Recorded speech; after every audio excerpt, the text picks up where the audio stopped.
Hi, this is Joe Ziemba, the host of When Football Was Football here on the Sports History Network. Aside from my podcasting duties, I'm also a sports collector.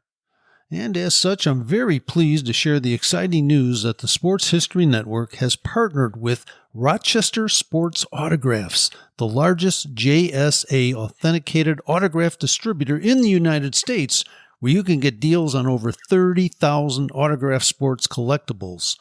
So as a collector, I was very pleased when I visited the site of Rochester Sports Autographs. The massive inventory is easy to search, carefully documented, and visually appealing. The options seem limitless, whether you're looking for an autographed baseball, signed football helmets, or basketball jerseys, among thousands of others. I found everything from a Babe Ruth autograph, a signed football by Dick Butkus, and an autographed Larry Bird basketball jersey. And as a collector, you'll be delighted with the very competitive pricing on JSA authenticated products. Made possible since RSA deals directly with athletes, so there's no extra markup, and the savings are passed on directly to the customer. Perhaps you're looking for an early gift for Mother's Day or Father's Day. Heck, who needs a holiday as an excuse to give a piece of sports history to your loved ones? Or how about yourself? Today seems like a great day to add to your own sports collection, right? RSA even has film, music, and other entertainment autographs on the site, so there's something for everyone. All orders from Rochester Sports Autographs are top quality and shipped to your door with top authentication and a money-back guarantee. And to make sure RSA knows that the Sports History Network sent you, we created a special link for you. All you need to do is head to shoprsa.com/SHN. That's shoprsa.com/SHN to get your own piece of sports history today. Now it's time to take a sports break, a look at sports history on a daily basis.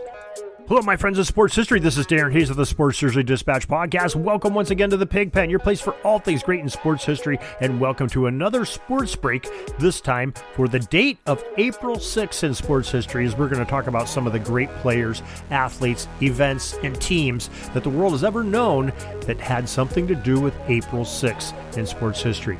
And we're going to be visiting some various sites that I'd like to talk about and remember these dates and these great heroes that maybe we watch, maybe we read about, maybe we just dream about being like them. There's definitely multiple people that meet that criteria that we'll be talking about tonight. But before we do, let's make sure you're aware of our newsletter. We have a newsletter that comes out each and every day from the Pig Pen. It covers everything from Pigskin Dispatch, everything from Jersey Dispatch, our audio drama, Orville Mulligan Sports Writer that we do with part of Number 80 Productions, as well as many items that come from the Sports History Network and our friends there. Now, we also touch base with some of the Hall of Fame birthdays and stuff like that you hear on this podcast, but keep up on it. You'll know each and every day at 6:30 a.m. in your email inbox. Really easy to sign up for. Go to the show notes of this very podcast or at the top of pigskindispatch.com or jerseydispatch.com. Now, let's start off with some baseball. We love to visit Jay Daniel, the author of Sud Series, and his great website, 80sbaseball.com. And he has something for every day of the year that has some items that do deal with baseball in the 1980s. So we love to stop and visit there, and this will be our first stop tonight. You can find it at 80sbaseball.com. And he wishes a happy birthday to Hall of Famer Bert Blyleven. Won 287 games. I personally remember him as a Pittsburgh Pirate. Loved to watch Blyleven pitch, and he played with the Indians, Twins, Angels, and Rangers, also striking out over 3,700 batters during his great career. Marty Patton was also born on this date, 1943. He played with the Royals in 1980. We also had a Chicago White Sox birthday of Leo Sutherland, who played a couple years there in Chicago. And another White Sox, Kenny Williams, who played some of his time with the White Sox. Happy birthday to him as well. Also, Tommy Green, who made his Major League debut with the Atlanta Braves and threw a no-hitter for the Phillies in 1991, as Jay Daniel points out. Also, some trades that happened on this date. On April 6, 1985, the Philadelphia Phillies traded Bill Campbell and Ivan DeJesus to the Cardinals for Dave Rucker. The same exact day, on April 6, 1985, the San Diego Padres traded Mitch Williams to the Rangers for Randy Ostor. And those are some great items that happened there. There was also some signings. 1981 on April 6, Lenny Randle was inked by the Seattle Mariners. In 1982, we had Reds president Dick Wagner say, quote, "I'm pleased to say that he'll be wearing a Reds uniform for the years 1983, 84, and 85. End quote. And that was talking about the great catcher Johnny Bench from the Big Red Machine would stay on in the early 80s. And also the San Francisco Giants signed a pitching legend, Vida Blue, who was a free agent in 1985 on April 6th, after missing the whole 1984 season after a suspension for some personal demons he was dealing with. So we thank Jay Daniel for that great information. Now we go over to the NBA.com, and they have some great history from the basketball league. Danny Ainge of the Phoenix Suns hit a pair of three-point field goals in a 127-123 win over Washington, and that made him the third NBA player to reach 1,000 career three-point shots made, joining Dale Ellis and Reggie Miller. In 1975, Washington's Wes Unseld grabbed 30 rebounds and took the Bullets to victory, 119-103 over New Orleans, to win the NBA rebounding title, edging out Dave Cohen's 14.8 rebounds per game to 14.7, a real tight milestone there. And Charlotte's Robert Parrish in 1996. It sounds weird saying Danny Ainge of Phoenix and Charlotte Robert Parrish. They were both former Celtics, we know them by. But he became the NBA's all-time leader in games played, surpassing the previous record of 1,560 set by Kareem Abdul-Jabbar, another big man. Parrish went on to play a record 1,611 games during that remarkable career. Speaking of the big guys, how about the Utah Jazz's Karl Malone, April 6 in 2000, reached the 12,547 rebound mark against Phoenix, moving him into 14th place in the NBA career, right ahead of Charles Barkley. Isaiah Thomas on April 6, 1991, scored 16 points in a Pistons 101-88 road loss to the New York Knicks, but that game helped him surpass the 15,000 point mark of his career. So we thank NBA.com for those great items. Now we go to the ice arena of ice hockey. VintageHockeyJerseys.net has some great stuff on hockey, and they have one in particular for April 6th. And that happened in 1926, and Nels Stewart scored 2 goals as the Montreal Maroons defeated the Victoria Cougars of the Western Hockey League 2-0 to win their first Stanley Cup championship. So that comes right from the hockey legends themselves. Let's talk about the Pittsburgh Pirates, going back into the baseball realm. On April 6, 1973, the Pirates officially retired the number 21 in honor of Roberto Clemente, who posthumously got the award after he passed away in a plane crash going back to his native island. In 1979, on April 6th, the Baltimore Orioles manager Earl Weaver's number 4, he won his 1,000th game as a skipper. It was a 5-3 Orioles victory over the Chicago White Sox that day. And on April 6, 1980, legendary skater Gordie Howe, number 9, completed his record 26th season in the National Hockey League. Let's flip over to Pigskin Dispatch. We have some great people to talk about there.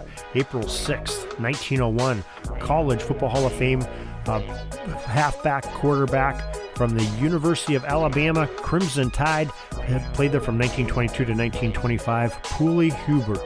Now, we have told the story of January 1st, 1926's Rose Bowl games more than a couple times here. We love the Rose Bowl, PigskinDispatch.com. It focused on George Wildcat Wilson of Washington and Johnny Mac Brown of Bama. But another important character of that game that put Southern football on the map was the quarterback, Pooley Hubert. Now, if you recollect, Alabama held on for an exciting 20-19 victory over the Huskies that Rose Bowl game, and that was Pooley's last collegiate game, and what a way to finish, setting the standard for Alabama football for times to come.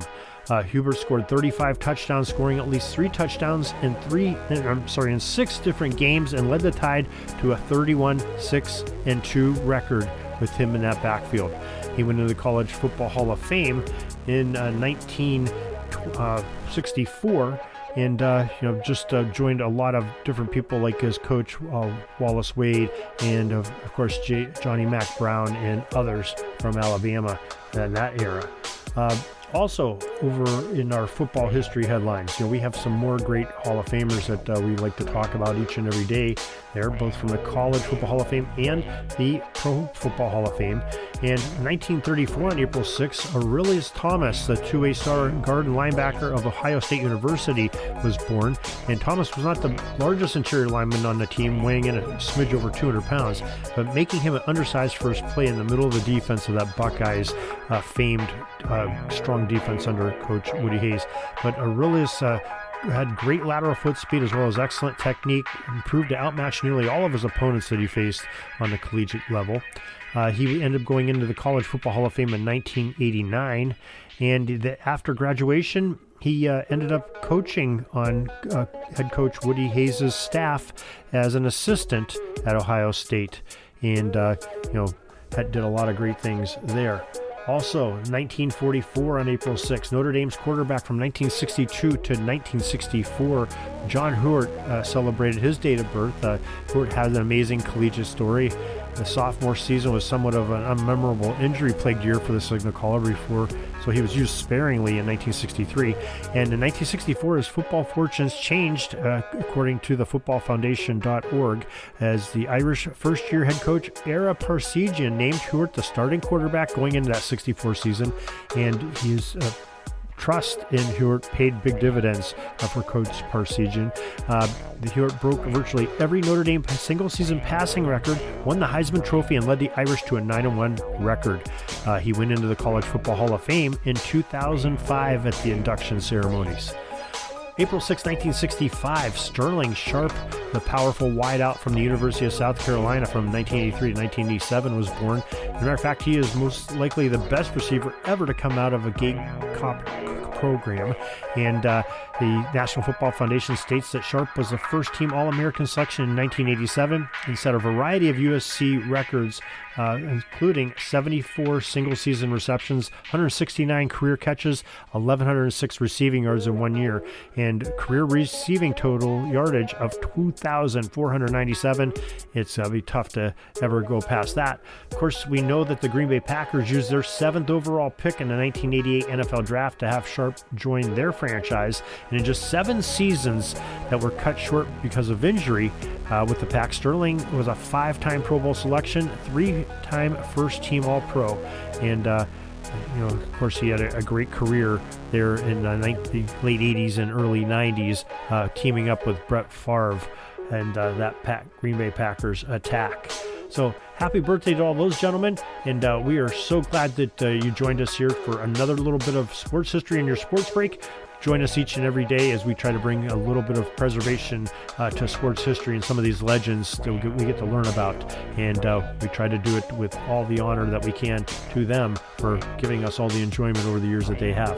So we thank you again for joining us here today. If you have any comments or want to add some things maybe we missed or forgot, please feel free to email us at pigskindispatch@gmail.com, and we would love to get a hold of you and get more information and maybe even have you on, or at least have a quote from you about what you're talking about.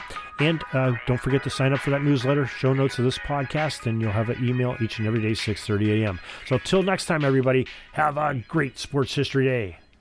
Sorry, but my pitching coach just called timeout and he's coming out to the mound. I think I'm going to get yanked for a reliever. We'll see you back tomorrow for some more great sports history on Sports Jersey Dispatch Podcast.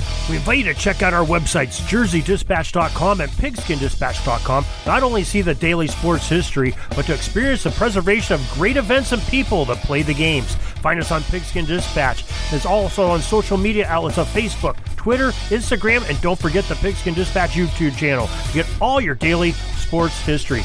Pigskin Dispatch is happy to be associated with the Sports History Network, the sports headquarters of yesteryear, found at sportshistorynetwork.com. This podcast is part of the Sports History Network, your headquarters for the yesteryear of your favorite sport. You can learn more at sportshistorynetwork.com.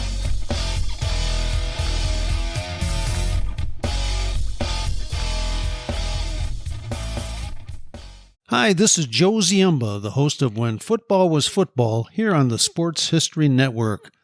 I'm very pleased to announce that I will be partnering with the Sports History Network to give away 2 copies of my latest book called Bears vs. Cardinals, the NFL's Oldest Rivalry. To enter, just head over to the following link, sportshistorynetwork.com/giveaways.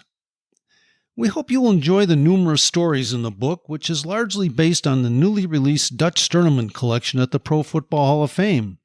Dutch was the co-owner of the early Chicago Bears with George Halas and kept correspondence, financial records, and scouting reports, which now allow us to peek into the management of an NFL club during the first few years of the league's existence.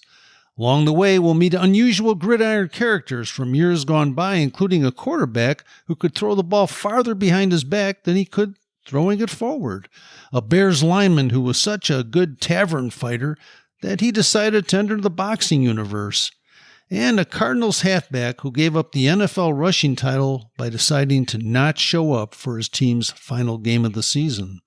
And can we forget the time the Al Capone mob interrupted a Bears-Cardinals game? The new book was fun to research, and I hope you will enter our free contest today. Once the winners are selected, we'll be in touch regarding shipping as well as to inscribe the book personally for you.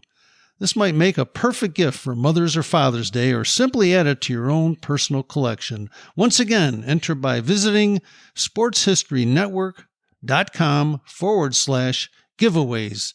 Thank you and good luck.